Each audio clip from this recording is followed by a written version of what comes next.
This is the new Hisense Pulse Google TV unit from Hisense. If you saw Brian David Feliciano's unboxing video, then you've seen a lot of what this is able to do already. I'm going to just give you a quick tour of some of the basic things that come in the box and then give you an idea as to some of its key differences from other Google TV units. First of all, as you can see, the unit comes with pretty good documentation. Has a good quick setup guide, getting started guide, which is really a pretty in-detail user manual. And then you get this, which is a little guide that can stick with the remote. It's about the size of the remote, so you can have it on your table and understand its basic functions. I think that's a very handy piece of documentation. You see your power supply. This is your IR blaster. A little smaller than the one that I have in my Logitech. I might try to use the Logitech one instead. The remote control is nice and compact, similar to some of the other units from Sony and Vizio that have been coming out lately. And as you can see, on one side it's a keyboard, on the other side it's a remote with a touchpad, buttons, and shortcuts to some of the TV functionality. The batteries slide in the back.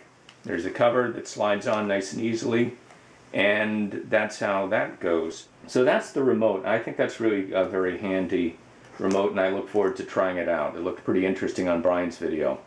On the Pulse unit itself, you have HDMI in, HDMI out, outlet for your IR blaster, hardwired LAN adapter, which goes up to 100 meg, and your power supply, and a side slot for your USB for your local media that you can play and or search through Google TV's interface. The unit itself is using an ARM processor, which is another way of saying that it's the same sort of processor that you might find in a smartphone, which means that it does not use a lot of power. And therefore, this unit does not require a fan and is very compact. And yet it's very powerful. It's a unit. I'm going to hook it up now, not run you through the hookup so much, since it's pretty straightforward in terms of all the other ones in Brian's video. We'll walk you through all the menus that you need to understand. So once I have this all hooked up, I'll give you another tour. The Hisense Pulse is a very compact unit, as you can see there. It's much smaller than my little Nintendo Wii beneath it. And it's also very easy to set up overall. All you have to do is to have two HDMI cables, one coming out from your set-top box, such as the silver unit or your audio-video receiver, and then an HDMI cable that goes out to your television. So it's spliced in between your source material and the television is the general concept. You have a power cable that goes in back. If you have a direct wire Ethernet connection, that would go there. Otherwise, you're using your Wi-Fi, and that'll connect through the air. And then there's the cable for the IR blaster, the little sensor that transmits out a signal from the Hisense Pulse to your set-top box, audio-visual receiver, and or television to control things like volume and stations and your cable guidance, stuff like that. One key thing that you have to be aware of with the Pulse is that this cable for the IR blaster, when you plug it in, you may not necessarily get it plugged in all the way tightly. You have to make sure that you give it a good push in there all the way until you feel it click firmly. Otherwise, you're not going to get a good connection, and your IR blaster is not going to work properly. But it just pushes in nice and gently with a good push, and then you'll feel a gentle click, and then it's all set and ready to go. And the other factor you have to be aware of with the IR blaster is that Hisense sends you a unit with just this one tip on it. Now, it appears to be a very directional sort of sensor. So if I have this sensor right over here on my set-top box, it's going to be able to communicate with it very well. However, my television is further up here, and its infrared sensor is over on the right. So if I have the IR blaster down here, it's not going to be in a line of sight relationship with my television's infrared sensor. So, strong recommendation, when you get the Hisense Pulse, spend $6 or $10 extra and get yourself a dual IR blaster. That is, it'll have one cable connection on the back of your Hisense Pulse, and it'll have two heads like this. Place one head near your set-top box or audio-visual receiver. Place the other head on or near your television infrared sensor. And that should make sure that you have smooth and reliable controls for volume and channel manipulation. So once you have configured the Hisense Pulse unit, what you get is Google TV, the standard interface, with the latest version 3.2 as of December 2012. And it's a great operating system on a great piece of hardware. This is a high-performance unit using the latest ARM dual-core processor, 1 gig of RAM, about 4 gig of storage, and that's plenty for the sorts of things that you need to do on Google TV. So the interface is pretty much what you're used to in Logitech Review or other standard devices, except that everything works with the latest and greatest. The main difference you're going to notice with the Hisense Pulse unit is the remote unit, which is very nice. As you can see, it's got buttons up here for shortcuts. It's got picture-in-picture, and remember that you can have picture-in-picture that combines content from your satellite or cable provider, as it does here in the upper right, and or content from your web service, and you can intermingle the two there. You push the picture-in-picture and it can go away. You push your home button and you can get the main interface there for Google TV. And that's a really handy thing. It is the underscoring of how great it is to have regular TV and web content and apps combined in Google TV. These shortcut buttons include YouTube, Netflix, Live TV, the web, which brings you to a Chrome browser, Discover, which brings you to the Primetime Guide application, and High Media brings you to an application that brings in DLNA content from their own particular application called Twonky.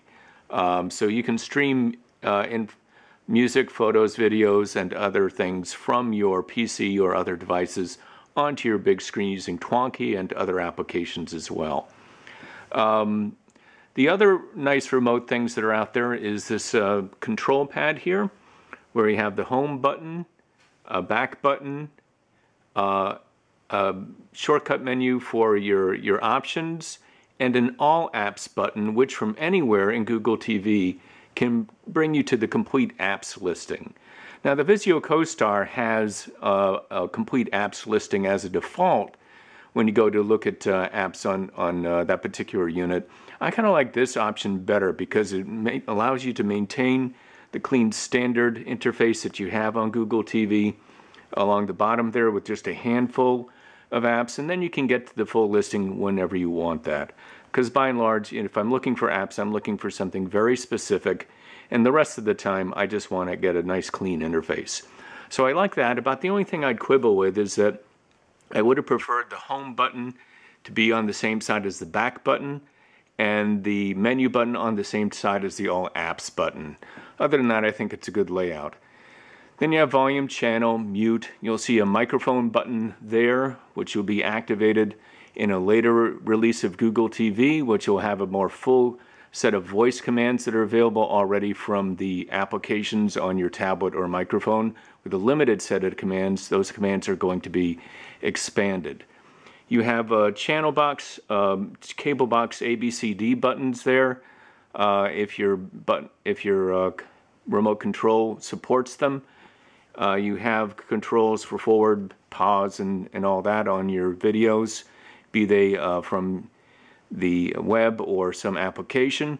And you have a guide button, and the guide button is relatively new. If you haven't had a full installation of 3.2 Google TV, the guide button, when you press it, brings up what they call a mini guide.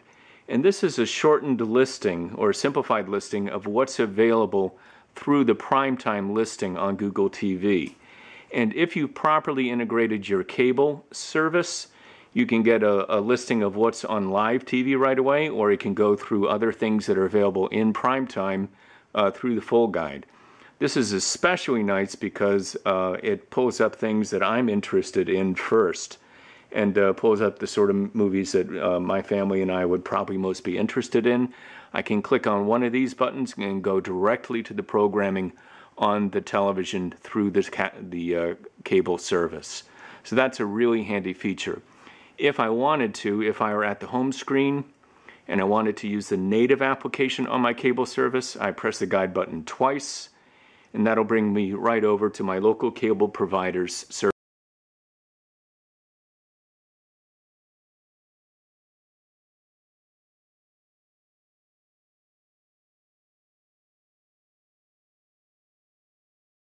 Most interested in on my television as quickly as possible. So that's pretty much it for the front of the unit.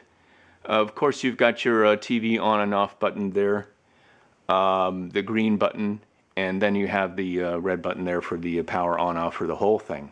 And then on the flip side of the unit, you've got a full QWERTY keyboard with a function button that lets you get all the special characters, plus your joystick controls over here, your home button and your back button, as well as the menu, web selections.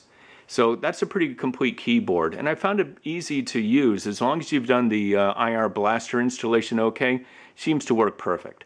And I've been enjoying using it very much.